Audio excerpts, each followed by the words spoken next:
اب یہ حضرت مفتی عاشق الہی صاحب رحمۃ اللہ علیہ نے حضرت والا کو ایک شعر بھیجا کہ جوار محمد صلی اللہ علیہ وسلم میں رہتے ہیں ہم. حضرت کو لکھا کہ اس پر شعر بنا دیں. وہ اتنی بڑی شخصیت نے، عالمی شخصیت نے، مدینہ شریف میں ہی رہے، وہیں پر جنت البقیع میں تدفین ہوئی. تو حضرت والا رحمۃ اللہ علیہ کو جب ہوا تب، اب میں صرف اتنا ذرا غور کرنا کافی ہے کو، فلک پر مگر ناز کرتے ہیں ہم، جوار محمد صلی اللہ علیہ وسلم میں رہتے ہیں ہم، مدینے کے بستی میں بستے ہیں ہم، وگرنہ حقیقت میں سستے ہیں ہم. خدا سے دعا یہ بھی کرتے ہیں ہم، محمد صلی اللہ علیہ وسلم کی نگری میں رہتے ہیں ہم. ایک ایک شعر پڑھ رہا ہوں میں. دعا رات دن یہ بھی کرتے ہیں ہم، خدا سے یہ فریاد کرتے ہیں ہم، نہ بھولو گزارش یہ کرتے ہیں ہم، مدینے سے دور رہتے ہیں ہم. یہ کافی کیسے مل گئے؟ ابھی 3 دوستوں کو سمجھایا کہ بھئی یہ اشعار نہیں ہے، یہ آپ کے دل کی داستان ہے، نثر ہے یہ. کیوں؟ انہوں نے کیا کیا کہ جیسے ہے نا کرتے ہیں ہم، یہ لکھ لیا پہلے، پھر رہتے ہیں ہم لکھ لیا، پھر بستے ہیں ہم لکھ دیا، پہلے آخر میں کافی خود ملا لیا، اس کے بعد مضمون خود لکھ دیا. ادھر کے بابا کی ادھر جائیں گا، کدھر آئیں گا، اس میں ڈال دیا انہوں نے. کسی نے کہا بھائی اس کا تو مطلب ہی کچھ بھی نہیں ہے. کہا ہم شعر پہلے بناتے ہیں، مطلب بعد میں ڈالتے ہیں. اور حضرت فرماتے تھے میمن اور پٹھان اگر شعر کہیں گے تو ان کو جو ہے 1000 بند سے ناپنا پڑے گا. تو میں چیک کرواتا ہوں جو ایکسپرٹ ہیں ان سے کہ ایسا نہ ہو ہمہ کا وقت ضائع ہوتا جائے. اور اگر اچھے ہیں تو ویسے نثر تو بہت اچھی ہے ماشاءاللہ، لیکن کیونکہ میں شاعر نہیں ہوں. حضرت فرماتے تھے اشعار میں میرا کوئی استاذ نہیں ہے. جو تکلیفیں آئی مجھے لوگوں نے ستایا تو پھر خود بخود اشعار بن گئے. نہ کسی کو استاذ بنانے کی ضرورت ہے. اسی طرح حضرت عائب بھائی پہلے مولانا ابراہیم کشمیری، اس وقت ان کی عمر تھی 17 یا 18 سال تھی میرے خیال میں. تو حضرت والا نے فرمایا تمہیں اشعار آتے ہیں؟ تو انہوں نے کہا جی حضرت. فرمایا سناؤ. حضرت والا بہت خوش ہو گئے، ایسی آواز. ابھی میر صاحب کو بلاؤ. بھائی میر صاحب کو بلایا، حضرت نے اشعار سنائے. اور اس کے بعد پھر حضرت نے فرمایا مجلس میں سنانا سب کے سامنے. اچھا جی. حضرت 1 گھنٹے کے بعد میر صاحب حضرت کے قریب بیٹھ گئے، گھٹنے پہ ہاتھ رکھا، ہاتھ جوڑے، معافیاں مانگی اور رونے جیسی آواز میں عرض کیا حضرت آپ نے خود فرمایا ہے کہ کوئی ایسی بات ہو تو بتا دیا کروں، آپ کے حکم پہ بتا رہا ہوں. ان سے اشعار سننا تو جائز ہی نہیں ہے کیونکہ یہ تو امرت میں ہے. بھی کشش ہے ان کے چہرے پر، آواز بھی لڑکیوں جیسی ہوتی ہیں پھر ان کی. تو حضرت نے حضرت میر صاحب کو بہت دعائیں دی. فرمایا آپ صلی اللہ علیہ وسلم سفر پر تھے تو ایک شخص اشعار پڑھ رہے تھے. آپ صلی اللہ علیہ وسلم فرمایا ان کو روک دو بھائی. بھائی نہیں، ان کو روک دو. ہمارے ساتھ آبگینیں بھی ہیں، شیشے یعنی عورتیں بھی ہیں. حالانکہ وہ کیسی پاک بیویاں تھیں، رضی اللہ عنہ نے منع کر دیا. طائب بھائی کی آواز اب بھی کیسی، حالانکہ بوڑھے ہو گئے، لیکن حضرت والا طائب بھائی سے اشعار پڑھاتے ہی نہیں تھے. حضرت آپ حیران ہو جائیں گے سن کر. وہ جو حضرت نے روکا ان کو، پھر جب شادی ہوئی نا تو حضرت نے فرمایا آؤ، اور فرمایا کہ یہ ہمارے طائب میاں ہیں اور ان کی ابھی کچھ عرصہ ہوا شادی ہو گئی ہے.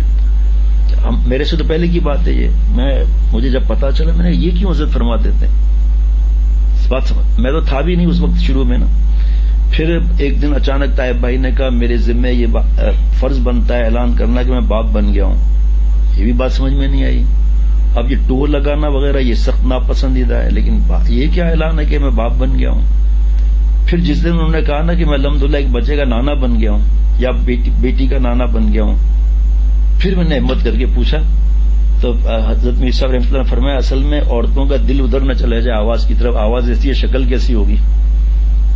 تو اس وجہ سے حضرت ان کو روکنے کے لیے ان کا نفسیاتی حضرت علاج کرتے تھے تاکہ ان کے ذہن میں آ جائے کہ شادی تو ہو گئی. ایک شخص سے جو ہے نا وہ یہ چلو میں کاٹ دیتا ہوں، بہت مشہور ہوئے ہیں تو پھر وہ ٹیلی ویژن پہ آنے لگے. میرے پاس خط آئے حضرت والا کے حیات میں، 2 خواتین کے الگ الگ خط کہ ہم اس پر عاشق ہو گئی ہیں. یہ آیا بھی ہے اس میں چھپا ہوا فتوے کے اندر.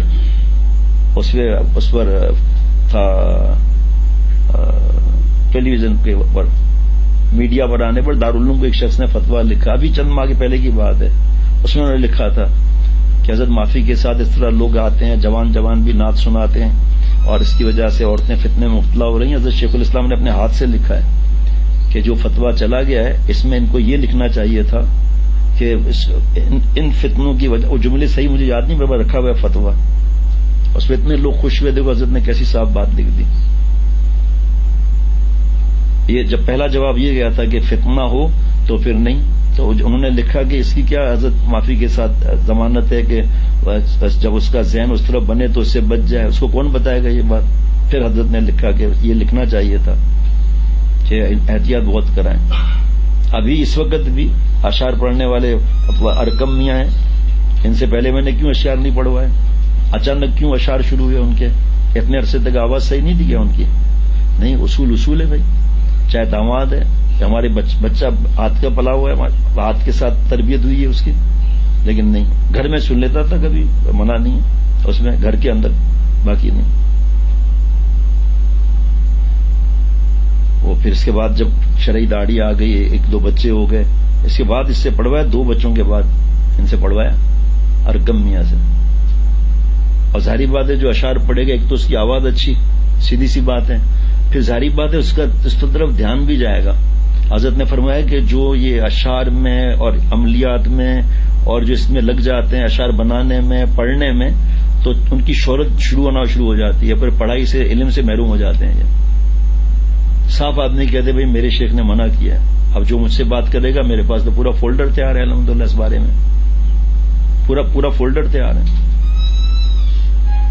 حضرت میر صاحب رحمۃ اللہ علیہ کی آواز کتنی پیاری ہے، لیکن میں تو اس وقت نہیں تھا، نہ حضرت میر صاحب کوئی کم عمر میں حضرت کے پاس آئے تھے، لیکن بتا رہا ہوں کہ حضرت اسی لیے تو پوری دنیا میں مشہور ہے کہ حضرت جیسا احتیاط کرنے والے کتنے ہیں۔ اب دوسرے کو تھوڑا جرک لگتا ہے کہ بھائی یہ کیا معاملہ ہے بھائی، اب یہ صرف ایک میں نے سنا ہے نا، اب یہ دوسری طرف یہ شہر مدینہ، افلاک کو پھر مدینہ، چومے زمین مدینہ، خاک شہر مدینہ، وفائے مدینہ، خاک مدینہ، شہر مدینہ۔ حضرت سوچتے تھوڑی تھے، زیادہ تر اس میں جتنے اشعار ہیں 80% سے زیادہ تہجد کے وقت کے ہیں، اور پھر آدمی کا ذہن اسی اشعار میں گھومنے لگتا ہے کہ بنانے میں، کہ یہاں یہ قافیہ رہ گیا، یہ ردیف رہ گیا، مجھے تو خیر چیزیں آتی نہیں، وزن یہاں ملا نہیں ہے، تو بھائی اس کوشش تو اسی میں جا رہی ہے نا۔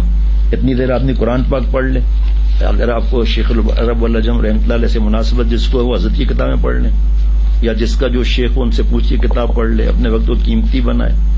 آپ صلی اللہ علیہ وسلم نے ایک وقت میں 100 اشعار سنے، 23 صحابہ رضوان علیہ مجمعین اشعار پڑھتے تھے، 23۔ حسان بن ثابت رضی اللہ عنہ کا ممبر لگتا تھا مسجد نبوی میں، اور آپ صلی اللہ علیہ وسلم نے دعا دی، اللہ حسان کی مدد حضرت جبریل علیہ السلام کے ذریعے فرما، اور حضرت حسان رضی اللہ عنہ کے لیے کچھ کہا کسی نے تو اما عائشہ ناراض ہو گئی، رضی اللہ عنہ ناراض ہو گئی۔ اب جب قافلے جاتے تھے تو اشعار پڑھتے تھے جوش دلانے کے لیے جہاد کا، اور دوسری طرف عورتیں ہوتی تھی ناچتی ہوئی تھرکتی ہوئی اشعار سناتی تھی جوش دلانے کے لیے، پھر خود ہی بھاگی اپنا ہزار مند پکڑ کر۔ بس تقویٰ کی فکر لگ جائے نا، پھر اللہ تعالیٰ ظاہری بات ہے جو اتنی محبت سے اشعار پڑھے تو اللہ اس کو موقع بھی عطا فرماتے ہیں، کہیں نہ کہیں اس کو ضرورت ہی نہیں میڈیا پر آنے کی، اس کو فکر ہی نہیں کرنا ہے بس۔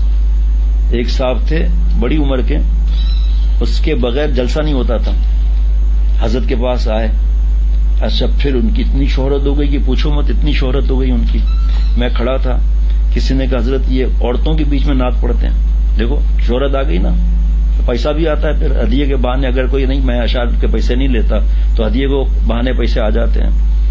پھر حضرت نے فرمایا میں نہیں دیکھتا یہ کلپ بھائی، جو مفتی ہو وہ ایک نظر ڈال دے، ٹھیک ہے، عورتیں بتا رہے کہ کسی نے بتایا، میں تو کھڑا تھا وہاں، میں نے نہیں دیکھا، بتایا عورتیں اچھل رہی ہیں اور یہ بیچ میں اشعار پڑھ رہے ہیں۔ حضرت نے خلافت دی ہوئی تھی، حضرت نے فرمایا فون ملاؤ، مائک کھلا ہوا تھا، تو حضرت نے مجھے بات بھی نہیں کرنی، تم میری طرف سے بات کرو، تو انہوں نے کہا کہ حضرت سامنے تشریف فرمائیں، حضرت فرما رہے آپ یہ عورتوں میں جا کے نعت شریف سناتے ہیں، یہ کیوں؟ تو کہنے لگا حضرت سے کہہ دیں کہ مجھے تو جہاں بلایا جائے گا میں تو وہاں جاؤں گا۔ حضرت نے فرمایا سلام کر کے فون بند کرو، دو خلافت ختم کرو اس کی۔ اشعار کو مقصود بنا دیا نا، کیونکہ اس میں شہرت زیادہ ہوتی ہے نا، اور جس کی آواز اچھی ہو پھر تو پوچھو ہی مت، ایڈوانس بکنگیں ہوتی ہیں ان کی۔ عورتوں کا کیا حالت ہوتی ہوگی، خصوصاً جو خواتین بچتی ہیں گناہوں سے نا، اس کو تو آواز پر شیطان اور 100% بڑھا دیتا ہے۔